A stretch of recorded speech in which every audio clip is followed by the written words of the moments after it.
আসসালামু আলাইকুম রহমতুল্লাহি ওবরকাতুহু। সম্মানিত ভিউয়ার্স, এইচএসবি কনস্ট্রাকশনে সবাইকে স্বাগতম। বিশেষ করে আজকে আমরা আলোচনা করব একটি বিল্ডিং এর ছাদ শাটারিং সহ ঢালাই এবং রড কী পরিমাণ লেগেছে, সিমেন্ট, এইসব বিষয়ের উপর এবং কাজের কিছু বিষয়বস্তু তুলে ধরব। তো ততক্ষণ পর্যন্ত ভিডিওটি না টেনে দেখার জন্য বিনীতভাবে অনুরোধ রইল। এইচএসবি কনস্ট্রাকশন সদা সর্বদা ভালো কিছু উপহার দেওয়ার চেষ্টা করে, তারই ধারাবাহিকতায় আমাদের প্রতিদিনের কার্যক্রম চলমান এবং আমরা আমাদের জায়গা থেকে সর্বোচ্চ চেষ্টা করে থাকি। বিশেষ করে আজকে যে বিষয়গুলো নিয়ে আলোচনা করব সেগুলো আশা করি মনোযোগ সহকারে শুনবেন। আপনাদেরকে প্রথমে যে সেন্টারিংগুলো দেখিয়েছিলাম, যেগুলো ছাদ শাটারিংয়ে প্রয়োজন হয়, তো এখানে আমরা পুরাতনের সাথে নতুন বেশিরভাগ ইউজ করেছি যাতে করে কোনো প্রবলেম না হয়। এই যে আপনারা দেখতে পাচ্ছেন বিমের তলিকাট টানানো হচ্ছে। এটা হচ্ছে একটা মসজিদ। মসজিদের ছাদের স্কোয়ার হচ্ছে 1890 ফিটের মতো।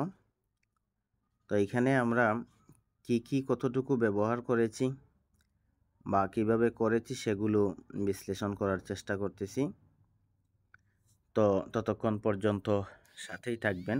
আমাদের সেন্টারিংয়ের কাজ চলমান এবং ভিডিওর শেষের দিকে অনেক বিষয় নিয়ে আমরা আরও সুন্দরভাবে আলোচনা করার চেষ্টা করব। ততক্ষণ সঙ্গেই থাকুন সবাই। এগুলো নতুন কাঠ, যে কাঠগুলো আমরা আমাদের সেন্টারিংয়ে ব্যবহার করতেছি। অনেক সময় পুরাতন কাঠ ব্যবহার করার ফলে সেন্টারিংয়ে অনেক প্রবলেম হয়, আঁকা বাঁকা থেকে যায় অথবা কাঠ ভেঙে যাওয়ার সম্ভাবনা থাকে বা পরবর্তীতে সাইড কাঠগুলো আউটে চলে যাওয়ার সম্ভাবনা থাকে বা অনেক সময় লোহা ছেড়ে দেয়। তার জন্য আমরা পুরনো কাঠের পাশাপাশি অধিকাংশ নতুন কাঠ ব্যবহার করেছি, আর পুরনো কাঠের মধ্যে যেগুলো ভালো সেগুলো ব্যবহার করার চেষ্টা করেছি। এখানে আমাদের সাইড কাঠগুলো তৈরি হচ্ছে এবং উপরে বিমের তলি কাঠগুলো টানানো হচ্ছে। তো যদিও আজকের ভিডিওটা একটু লম্বা হচ্ছে, আশা করি সাথে থেকে সকলেই দেখবেন। এটা হচ্ছে আমাদের খোয়াটা হচ্ছে এটা গত বছরের এই কাজটা প্রায় 1 বছর ক্লোজ ছিল, যার কারণে খোয়ার উপরে অনেক পাতা পড়ে গেছে, সেগুলো আমরা বাছাই করে নিব। আর এই যে আমাদের সেন্টারিং শুরু হয়েছে এবং সাইড কাটগুলো টানানো হয়েছে আর চেম্বার কাটগুলোও দেয়া হয়েছে। তা আমরা চেষ্টা করেছি একদম 100%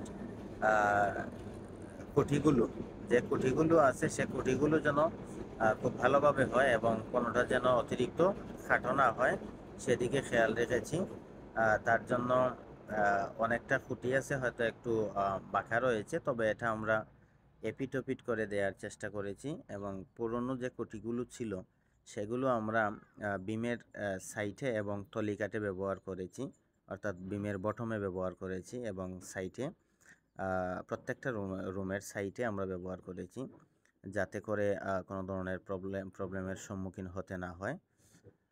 তারপরে আমরা যেহেতু দীর্ঘ সময়ের কাজ আমরা শর্ট টাইমে নিয়ে আসার চেষ্টা করেছি, তারপরও এটা অনেক লম্বা হয়ে গেছে। আমি খুব দ্রুত সময়ে সম্পূর্ণ বিশ্লেষণ করার চেষ্টা করতেছি যতটুকু সম্ভব। তো এইখানে আমাদের শাটারিং শেষ হওয়ার পরে আমরা সিট বিছিয়ে নিয়েছি এবং আমাদের বিমের রড বাঁধা শুরু করেছি। প্রত্যেকটা বিম সাজিয়ে নিয়েছি। এখন একের পর এক অন্যান্য যে কাজগুলো আছে, টপের কাজগুলো আছে, সেগুলো আমরা করব। তো প্রথমে আমাদের বিমের চতুর্দিকে রড সেটিং করে নিয়েছি এবং সবচেয়ে গুরুত্বপূর্ণ যে বিষয় সেটা হলো এই যে কলামের ভিতরে আমরা যে টাই রিংগুলো ব্যবহার করি, এটা হয়তো সচরাচর অনেকে পারে না বা অনেকে জানে না কিভাবে এটা ঢুকাতে হয়।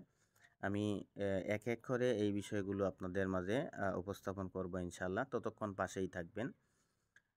আমরা এখানে স্ট্রেইট 6টা 7টা এরকম রড ব্যবহার করেছি, যেহেতু এটা লং বিমগুলো সেজন্য, এবং টপগুলো আমরা 4 ভাগে ভাগ করে দিয়েছি। কোনো কোনো জায়গায় আরও বেশি করে দিয়েছি। তো এখানে এই যে টাই রিংটা দেখতে পাচ্ছেন, সেই টাই রিংটা আমরা দেখানোর চেষ্টা করলাম, যেটা অনেকে বিমের ভিতরে দিতে চায় না বা দিতে পারে না অনেকে, আবার অনেকে দেয়। যারা দেয় তাদেরকে ধন্যবাদ। আর বিশেষ করে যারা আমাদেরকে এই মুহূর্তে দেখতে ও শুনতে পাচ্ছেন, আপনাদেরকেও ধন্যবাদ ও আন্তরিক ভালোবাসা জানাচ্ছি। দীর্ঘ সময় সাথে থেকে ভিডিওটি দেখতেছেন, তার জন্য আমরা আন্তরিক ভালোবাসা জানাচ্ছি। সবচেয়ে বড় কথা হলো আমাদের দেশ ও প্রবাসে যারা আছেন, যারা প্রবাসী ভাই, তাদের জন্য হয়তো বিষয়টি অনেক গুরুত্বপূর্ণ হতে পারে, কারণ তারা দেশের মাটিতে না থেকেও দেশের মানুষের জন্য বা নিজেদের পরিবার পরিজনের জন্য হয়তো বা এরকম একটা স্বপ্নের বাড়ি কিংবা মসজিদ মাদ্রাসা নির্মাণ করে থাকেন এলাকার মানুষের জন্য। যদি মসজিদ মাদ্রাসা হয় সেগুলো এলাকার মানুষের জন্য, এবং বাড়ি যদি হয় সেটা নিজেদের প্রয়োজনের জন্য তৈরি করে থাকেন। তো আমাদের লক্ষ্য উদ্দেশ্য একটাই, যেন আপনার স্বপ্নের বাড়ি নির্মাণে কোনো রকম ত্রুটি না হয় এবং আপনার স্বপ্নের বাড়িটা যেন সুন্দরভাবে তৈরি করে নিতে পারেন এবং দীর্ঘমেয়াদী হয়। কারণ তিলে তিলে জমানো টাকাগুলো খরচ করবেন, তো একটু ভেবেচিন্তে করা উচিত বলে মনে করি। যেমন ধরেন, সর্বপ্রথম একটি বাড়ি নির্মাণে আপনার উচিত হলো একজন অভিজ্ঞ ইঞ্জিনিয়ারের পরামর্শ নেওয়া, এবং ইঞ্জিনিয়ারের কাছ থেকে পরামর্শ দিক নির্দেশনা নিয়ে যদি মনে হয় যে এখানে সয়েল টেস্টের প্রয়োজন, তাহলে সয়েল টেস্ট করা অতি জরুরি, এবং সয়েল টেস্টের রিপোর্ট নিয়ে তারপর আপনার বাড়ির অন্যান্য বিষয়বস্তু এবং ডিজাইন যে সেগুলো সিলেক্ট করা অত্যন্ত গুরুত্বপূর্ণ। শুধু শুধু ছোটোখাটো কিছু কন্ট্রাক্টর বা যারা কিছুদিন কাজ করে কন্ট্রাক্টরই নিয়েছে, তাদের কথায় কখনো কেউ বিভ্রান্ত হয়ে কাজে নামবেন না। এতে করে আপনিও হয়রানি হবেন, আর যে কন্ট্রাক্টর কাজ নিল সেও হয়রানি হবে। তো আমরা চাই যেন কেউই হয়রানি না হয়, এবং অভিজ্ঞ ইঞ্জিনিয়ার দ্বারা ড্রয়িং তৈরি করে তারপর অভিজ্ঞ কন্ট্রাক্টর দ্বারা যেন আপনার কাজ সুন্দরভাবে সম্পন্ন করতে পারেন, আমরা এটাই সাজেস্ট করব। এবং যাদের কাজের গুণগত মান ভালো, তারা অবশ্যই কম রেটে কাজ নিতে পারে না। সেজন্য তারা হয়তো একটু বেশি টাকা দিয়ে কাজ নিতে চায়, রেটটা একটু বেশি, অন্যান্যদের তুলনায় হয়তো 20-30 টাকা 50 টাকা বেশি নিতে পারে। এটা হচ্ছে কাজের উপর ডিফেন্স করে বা আলাপ আলোচনার মধ্য দিয়ে।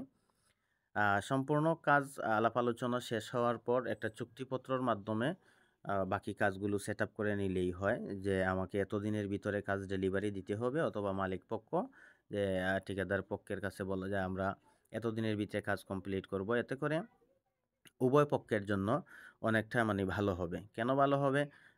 কন্ট্রাক্টরও এখানে লুকোচুরি করার কিছু থাকবে না, এবং মালিক পক্ষেরও লুকোচুরি করার কিছু থাকবে না। আর যখনই কোনো মালিক পক্ষ কম টাকায় কাজ করাতে চায়, ঠিক তখন ওই অনভিজ্ঞ কন্ট্রাক্টররা এখানে জড়িয়ে পড়ে। যাই হোক, আমি আসলে কাউকে ছোট করার জন্য বলতেছি না। কথাগুলো যদি যুক্তিসম্পন্ন হয়, অবশ্যই, অবশ্যই আমার সাথে থেকে এবং সহমত প্রকাশ করে লাইক, কমেন্ট, শেয়ারের মাধ্যমে এটা ছড়িয়ে দিবেন, যাতে করে অন্যরা দেখে উপকৃত হতে পারে। আর আমি এখানে ছাদে রড বাইন্ডিংয়ের কাজ চলতেছে, যদিও বা আমি এই বিষয় নিয়ে আলোচনা করার পাশাপাশি বিল্ডিং সংক্রান্ত প্রাসঙ্গিক বিষয় নিয়ে আলোচনা করেছি। আশা করি এগুলো শিক্ষণীয়। যদিও বা আমার কোনো ভুল ত্রুটি থেকে থাকে, সেটাও আমাকে ধরিয়ে দিতে পারেন, যাতে করে আমি নিজেকে শুধরাতে পারি। আমি ভুলের ঊর্ধ্বে কোনো মানুষ হতে পারে না। সব মানুষেরই কমবেশ ভুল ত্রুটি প্রান্তি থাকতেই পারে। সেগুলো ক্ষমা সুন্দর দৃষ্টিতে দেখে, এবং যদি কোনো সাজেশন দেওয়ার থাকে সেটাও আমাকে দিতে পারেন। আমি সাদরে গ্রহণ করব। এখানে আমরা ছাদ শাটারিং প্লাস বিম আ বাঁধা এবং ছাদের রড বাঁধা, এই সব বিষয়গুলো মোটামুটি যেমন তেমনই হোক, মানে বড় কোনো ভুল না হয়, যদি সামান্য ত্রুটিভ্রান্তি হয় সেগুলো হয়তোবা ছেড়ে দেয়া যায়। কিন্তু সবচেয়ে গুরুত্বপূর্ণ যে বিষয়টা হলো, সে বিষয়টা আমরা অনেকেই খেয়াল করি না। সে বিষয়টা খেয়াল করা আমাদের জন্য অত্যন্ত, অত্যন্ত গুরুত্বপূর্ণ। এই বিষয়টা নিয়েই আমি আলোচনা করতেছি। আমি আপনাদেরকে দেখানোরও চেষ্টা করব, যদি সম্ভব হয়। ভিডিওটা অনেক লম্বা হয়ে গেছে। তারপরও আপনারা ধৈর্য সহকারে সাথে থেকে যারা দেখছেন, তাদেরকে আবারও ধন্যবাদ জানাচ্ছি। এখানে ছোট, ছোট ব্লক দেখতে পাচ্ছেন, যেগুলো আমরা মানে কাভারিং বলা হয়। এই কাভারিংগুলো আমরা 1 ইঞ্চি বাই 2 ইঞ্চি তৈরি করেছি, এবং 1.5 ইঞ্চি বাই 2 ইঞ্চি তৈরি করেছি। আরেকটা হচ্ছে পাইপ দিয়ে তৈরি করেছি, সেটা 3 বাই 3.5 সম্ভবত, 3.5 আর হচ্ছে 1.5 ইঞ্চি সাইজে আমরা পাইপ দিয়ে সেগুলো তৈরি করেছি। এই যে পাইপের ব্লকটা দেখতে পাচ্ছেন, এটা উপরের লেয়ার যেটা সেই লেয়ারের জন্য, এবং 1 ইঞ্চি যে ব্লকগুলো সেটি একদম নিচের লেয়ারের জন্য। আর হচ্ছে 1.5 ইঞ্চি যে ব্লকগুলো সেটা আমরা বিমের নিচে এবং সাইডে ব্যবহার করেছি, যাতে বিম কাভারিং সঠিক থাকে। এটা অত্যন্ত গুরুত্বপূর্ণ বিষয়। যদি বিম শাটারিং, বিম যদি আপনার রড কাভারিং সঠিক না থাকে, তাহলে এটা খুবই মারাত্মকভাবে কিছুদিন পর আপনাদের সামনে আসতে পারে। সেটা অবশ্যই খেয়াল রাখতে হবে আপনার স্বপ্নের বাড়ি। এবং সম্পূর্ণ শাটারিং করার পরে এখানে যে সুতা দেখতে পাচ্ছেন, আমরা এই সুতার মধ্য দিয়ে প্রত্যেকটা রুমে কর্নার থেকে কর্নারে সুতা টাঙিয়েছি, এবং সেখান থেকে আমাদের লেভেলটা সঠিক কিনা সেটা আমরা দেখার চেষ্টা করতেছি, যাতে করে কোনো জায়গায় বেশি ঢালাই এবং কোনো জায়গায় কম ঢালাই না নেয়। আর সিমেন্টেরও তো একটা হিসাব আছে, রডেরও একটা হিসাব আছে, সেগুলো যেন একদম সঠিক মাত্রায় হয়। তার জন্য আমরা এই যে ক্রস সুতাটা নিয়ে আমাদের লেভেলটা 100% করার চেষ্টা করলাম, আপনারা দেখতে পেয়েছেন। আর হচ্ছে প্রত্যেকটা জায়গায় আমরা আমাদের ব্লক যেগুলো সেগুলো সুন্দরভাবে সেটিং দেওয়ার চেষ্টা করেছি। আর এখানে ইলেকট্রিক কাজ চলতেছে, সে পাইপগুলো বেশিরভাগ পাইপগুলো আমরা আঁকাবাঁকা নেয়ার চেষ্টা করেছি, যাতে করে পরবর্তীতে কোনো প্রবলেমের সম্মুখীন হতে না হয়। আর এই যে যেটা দেখতে পাচ্ছেন, এটা হলো এই ছাদের যে তলাটা, বটমটা অ্যাকুরেট লেভেলে আছে কিনা সেই বিষয়টাই দেখানোর জন্য আমি এই চেষ্টাটুকু করেছি, এবং কিভাবে করতে হয় সেটা তুলে ধরলাম। অর্থাৎ বিল্ডিং যে কোনো রুমের এক কর্নার থেকে অন্য কর্নার লেভেল করে সুতা টাঙিয়ে নিলে মধ্যের জায়গাটা 100% লেভেলে আছে কিনা সেটা বোঝা সম্ভব। আর আমাদের এই ছাদের কাজ চলমান একের পর এক, যেহেতু দীর্ঘমেয়াদী কাজ, সেজন্য আমরা সম্পূর্ণ বিষয় একদম দেখাতে না পেরে আন্তরিকভাবে দুঃখিত। কিছু কিছু বিষয় যেগুলো মোটামুটি দিক নির্দেশনা এবং সাজেশনমূলক বা শিক্ষণীয়, সেগুলো আমরা সংক্ষিপ্ত ভিডিওর মাধ্যমে তুলে ধরার চেষ্টা করেছি, এবং ধাপে ধাপে ভিডিও করেছি, যার জন্য সব বিষয় একেবারে প্রেজেন্ট করা হয়তো সম্ভব হচ্ছে না, বা বুঝতে যদি কারো অসুবিধা হয় তাহলে আমাদেরকে নক করতে পারেন, আমরা বুঝিয়ে বলার চেষ্টা করব, এবং যে কোনো পরামর্শ থাকলে সেটাও আমাদেরকে দিয়ে সহযোগিতা করবেন। এইচএসপি কনস্ট্রাকশন সব সময় চেষ্টা করে ভালো কিছু উপহার দেওয়ার জন্য, আমাদের সাধ্য এবং সামর্থ্য অনুযায়ী। আর আমাদের এই যে বিম কাভারিংগুলো আমরা 3 দিকেই, বটমে এবং সাইডে 3 দিকেই আমাদের কাভারিংগুলো 1.5 ইঞ্চি করে একদম ক্লিয়ার করে দিয়েছি, এবং প্রত্যেকটা বিমের ভিতর দিয়ে কলামে টাই রিং ব্যবহার করেছি 2টো করে, যেহেতু এটা বিমটা হলো 10/12, সেজন্য আমরা আরও নিখুঁতভাবে খেয়াল করেছি যে কিভাবে কি করলে ভালো হয় সেটা। এবং প্রত্যেকটা কলামে আবার ছাদের রডের উপরে, একদম উপরে, এই যে দেখতে পাচ্ছেন এখানে একদম উপরে আমরা এটা সুন্দরভাবে একটা করে রিং দিয়েছি, এবং কলামে আরেকটি রিং উপরে এক্সট্রা বেঁধে রাখার চেষ্টা করেছি। এটা চলমান কাজের ভিডিও। তো এইখানে প্রত্যেক জায়গায় আমাদের যে ব্লকগুলো, 3 ইঞ্চি ব্লকগুলো, যেটা আমি বলছিলাম যে এটা অত্যন্ত গুরুত্বপূর্ণ বিষয়। অর্থাৎ আপনি ছাদ যেভাবেই বাঁধলেন, যদি বড় ধরনের কোনো ভুল না হয়, তখন আপনি অবশ্যই খেয়াল রাখবেন যে আপনার কোনো রড শীটের সাথে আছে কিনা এবং কাঠের সাথে আছে কিনা। যদি থেকে থাকে তাহলে অবশ্যই সেখানে ব্লক ব্যবহার করবেন। অর্থাৎ কাভারিংটা মানে বিল্ডিংয়ের যাই করেন না কেন, কাভারিংটা 100% আপনাকে রক্ষা করতে হবে। আর যদি কাভারিংটা 100% সঠিক না হয়, তাহলে দীর্ঘদিন পরে হয়তো বিল্ডিংয়ের যে কোনো ধরনের প্রবলেম দেখা দিতে পারে এই কাভারিংয়ের কারণে। এই দিকটা অবশ্যই খেয়াল রাখবেন। সকলেরই খেয়াল রাখা উচিত বলে মনে করি, বা আমি আমার ভিডিওতে তুলে ধরার চেষ্টা করেছি।